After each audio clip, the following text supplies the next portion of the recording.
contribué à provoquer le chaos de ce siècle, apparemment les chrétiens et les juifs, seront passés dans l'esprit de repenser leur attitude. Pour montrer que le Nouvel Âge parle de la mort physique de l'ennemi, il faut rechercher dans les écrits de d'autres adeptes du New Age.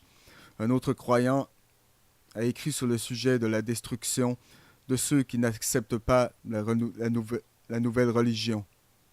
Ruth Montgomery, et elle a été citée comme disant dans une entrevue transcrite portée par un magazine intitulé Magical Blend, « Des millions survivront et des millions ne survivront pas.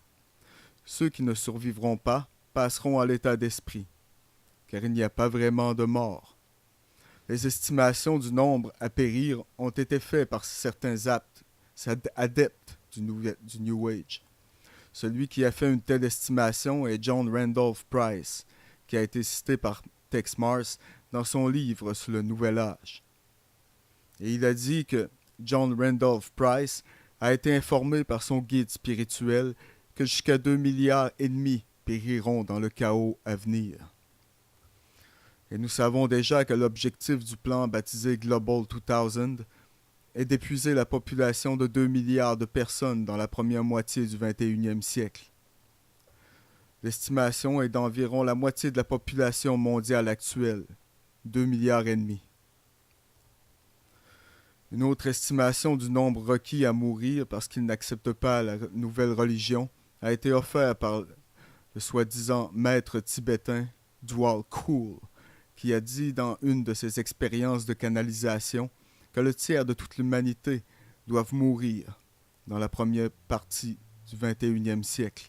Ce serait environ 2 milliards de personnes au moins. Le channeling est l'une des activités étranges survenant à l'intérieur de la religion New Age. J'ai été témoin un peu et je pourrais vous dire la plupart des channels sont simplement des escrocs frauduleux qui prennent l'argent de ceux qui paient pour entendre cette canalisation d'esprits des morts ou d'enseignants ou d'anciens esprits d'un autre monde.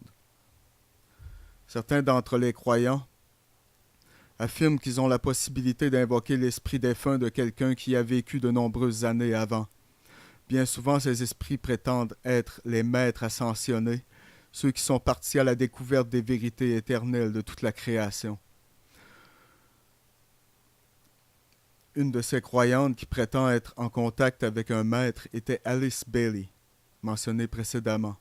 Son esprit se disait Djwhal Khul, et elle a affirmé qu'il a parlé à travers elle en disant « La mort n'est pas une catastrophe à craindre, le travail du destructeur n'est pas cruel ou indésirable.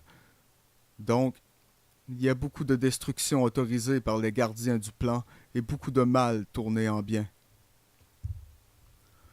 Maintenant, ce en quoi le plan constituait a été dit au monde par Benjamin Creme, un autre dirigeant du Nouvel Âge. Il plaça une annonce dans une vingtaine de journaux de tout le monde, de par tout le monde, le 25 avril 1982, qui définissait le terme. L'annonce se lit en partie « Quel est le plan ?» Il comprend l'installation d'un nouveau gouvernement mondial et la nouvelle religion mondiale, sous Maitreya. Mais peut-être les exemples les plus étonnants de l'enseignement de cette nouvelle religion sont venus sous la plume de Barbara Marx Hubbard, une de leurs plus éloquentes écrivaines. Et elle écrit dans son livre intitulé Happy Birthday, Planète Terre, « Le choix est le suivant. Voulez-vous devenir un Christ naturel, un homme universel, ou voulez-vous mourir? Les gens vont changer ou mourir. C'est le choix. » Alors aux gens du monde sera donné un choix. Ils choisiront d'accepter la nouvelle religion mondiale ou ils choisiront de mourir. Les lignes de bataille sont tirées. Des choix devront être faits. J'ai fait mon choix. Quel est le vôtre?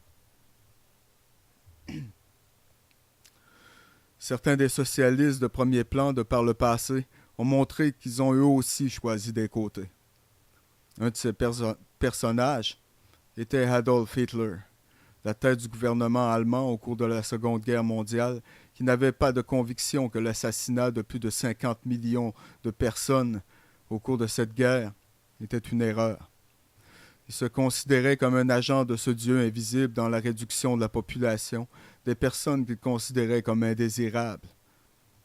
Il écrit « J'ai le droit d'exterminer des millions d'individus de race inférieure qui se multiplient comme de la vermine. » Il a fait ce qu'il considérait comme acceptable dans sa religion. Ceux qui ne croyaient pas à sa nouvelle religion n'avaient pas le choix, et ils périrent. La preuve qu'Adolf Hitler était un New Ager sera présentée plus tard dans cette série. Un autre des principaux porte-parole de la position socialiste, George Bernard Shaw, un écrivain bien connu de son temps.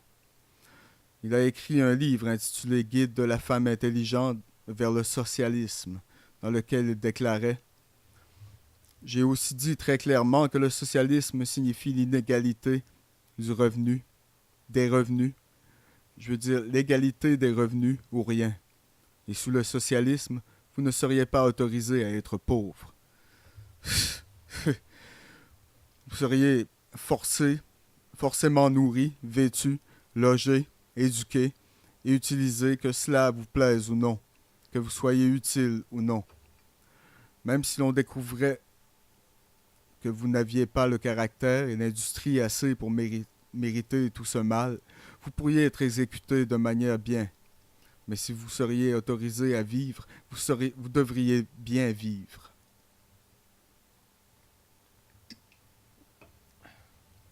Le socialisme est la plus grande perversion, tromperie et mensonge qui ait jamais existé sur le visage de cette terre et n'a rien apporté, à part la misère, la mort, la pauvreté, aux personnes qui ont été soumises à ces cruautés. L'auteur maçonnique Albert Pike plaça l'ordre maçonnique dans la discussion quand il a écrit dans son livre Morals and Dogma. Il n'est pas vrai de dire que l'homme, si petit qu'il soit, ne doit pas être sacrifié pour l'autre, si grand qu'il soit, pour une majorité ou pour tous les hommes. Ce n'est pas seulement une erreur, mais une plus dangereuse. Souvent, un homme et beaucoup d'hommes doivent être sacrifiés, dans le sens ordinaire du terme, dans l'intérêt du plus grand nombre. L'intérêt et même la vie d'un homme doit souvent être sacrifié pour l'intérêt et le bien-être de son pays. Le point de vue religieux, c'est que le sacrifice d'une vie pour l'intérêt de beaucoup est un assassinat. Et ceux qui croient dans le Dieu de la Bible sont prévenus de ne pas commettre cet acte.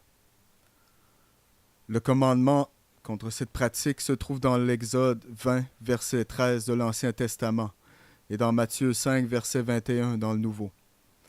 Il est simplement exprimé en ces simples mots. Tu ne tueras point. Le principe est simple à comprendre. Personne n'a le droit de prendre la vie d'autrui. Cette compréhension est presque dans le monde entier. Il y a bien sûr des cultures qui ont déterminé que les sacrifices humains, le cannibalisme et l'assassinat sont les formes acceptables de comportement, mais elles sont rares dans l'histoire de l'homme. Mais ici, nous sommes exposés à une vue religieuse entièrement nouvelle, qui augmente chaque jour en taille et en stature, et qui prône ouvertement le massacre de races entières de personnes.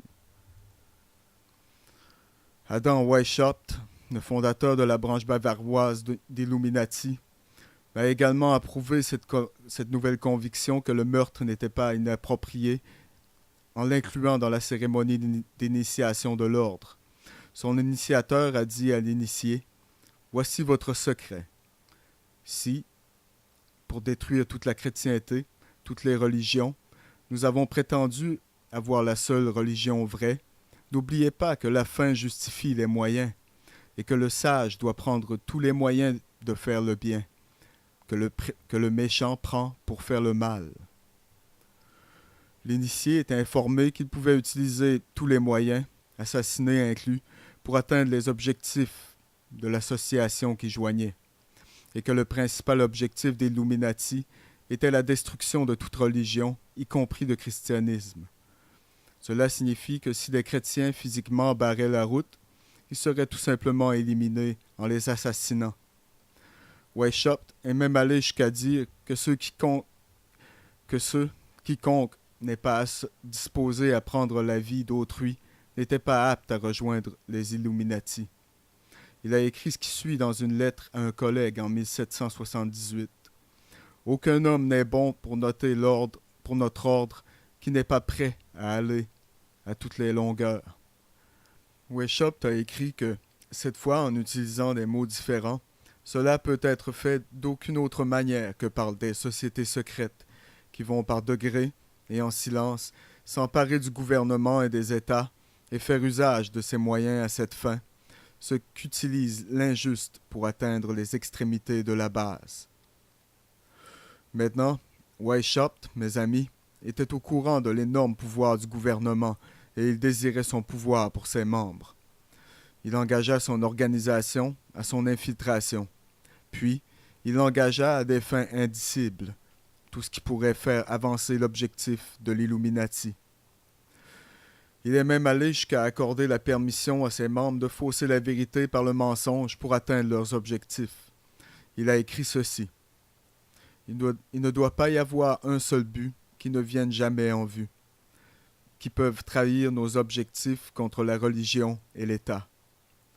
Il faut parler parfois d'une manière et tantôt de l'autre, mais afin de ne jamais se contredire, et que, par rapport à notre vraie manière de penser, nous pouvions être impénétrables.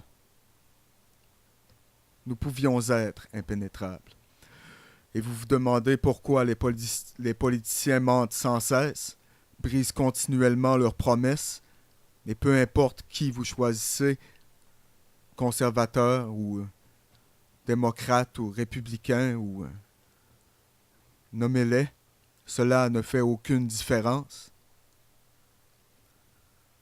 Peut-être un exemple parfait d'un serment que ces initiés prennent quelque part le long de la route vers le sommet à l'intérieur de la société secrète a été donné dans un livre écrit par George Orwell, intitulé 1984.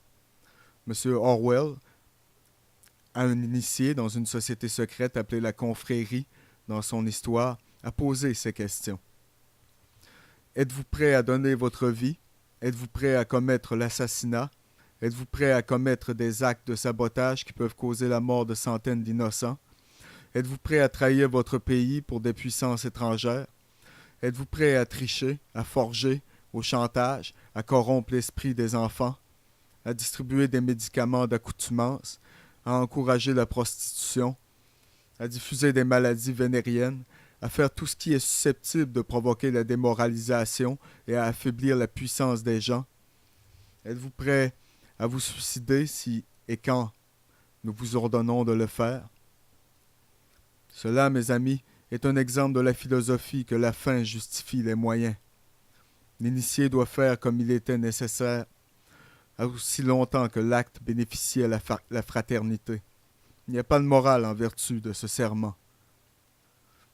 Donc, assassiner des inaptes, ceux qui ne veulent adopter la nouvelle religion, sera acceptable. Et ceux qui anéantissent ne ressentent pas de remords. De la vie de la religion du Nouvel Âge, les assassins ont bien servi l'humanité. Mais ce mépris cynique pour le droit à la vie de chaque être humain sur la surface de la Terre a été prédit avant. Dans le Nouveau Testament, Jean a été amené à écrire dans Jean chapitre 16, verset 2, « Oui, l'heure vient où quiconque vous tuera pensera qu'il le fait au service de Dieu. »